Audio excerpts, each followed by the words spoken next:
HCF LCMல இருந்து ஒரு சம்மு.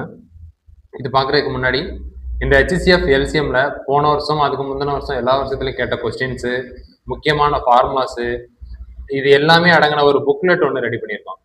அந்த புக்லெட்டில் டீட்டெயில் ஆன்சர் வரைக்கும் எல்லாமே இருக்கும். அது டிஎன்பிசி படிக்கிறவங்க, டெட்டுக்கு படிக்கிறவங்க எல்லாருக்குமே ரொம்ப யூஸ்ஃபுல்லாக இருக்கும். அது வேணுங்கிறவங்க ஸ்க்ரீனில் தெரியுற அந்த பார்கோடு ஸ்கேன் பண்ணி 100 ரூபா பே பண்ணி வாங்கிக்கிடலாம்.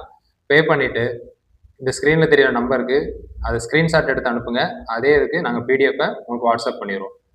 சரிங்களா? தேவைப்படுறவங்க கண்டிப்பாக யூஸ் பண்ணிக்கோங்க. வீட்டில் இருந்து படிக்கிற ஸ்டூடெண்ட்டுக்கு கண்டிப்பாக அது யூஸ்ஃபுல்லாக இருக்கும். இப்போ எந்த ஒரு மிகச்சிறிய எண்ணுடன் 1ஐ கழிக்க அவன் 2, 3, 4, 5 ஆகிய எண்ணால் மீதியின்றி வகுப்படும். இப்போ இந்த கொஸ்டின்ல மிகச்சிறிய எண்ணுடன் அப்படின்னு கேட்டிருக்காங்க அப்படின்னாலே எல்சிஎம், அதாவது மீச்சிமா கண்டுபிடிக்கணும். மிகப்பெரிய எண் அப்படின்னா மீப்பேவா கண்டுபிடிக்கணும். மிகச்சிறிய எண் அப்படின்னா மீச்சிமா கண்டுபிடிக்கணும். இந்த நம்பர்ஸுக்கு எல்லாத்துக்குமே மீச்சிமா கண்டுபிடிக்கணும். 2, 3, 4, 5. இதுக்கு மீச்சிமா என்ன கண்டுபிடிக்கலாம்? 2 போட்டா 1 2 2, இந்த 3 அப்படியே தான் வரும். 7 2 4, இந்த 5 அப்படியே வரும். இது 3 போட்டா 1 1 2 அப்படியே தான் வரும். 5 அப்படியே தான் வரும். ஸோ இதுக்கு மீச்சிமா என்ன? 2 × 3 × 2 × 5. இதுதான் மீச்சிமா.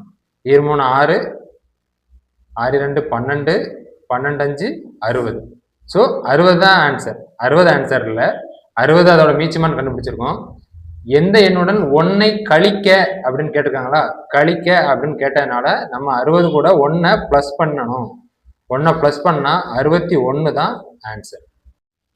கொஸ்டின் புக்லெட் பற்றின டீட்டெயில்ஸை நான் கமெண்ட்ல பின் பண்ணியிருக்கேன்.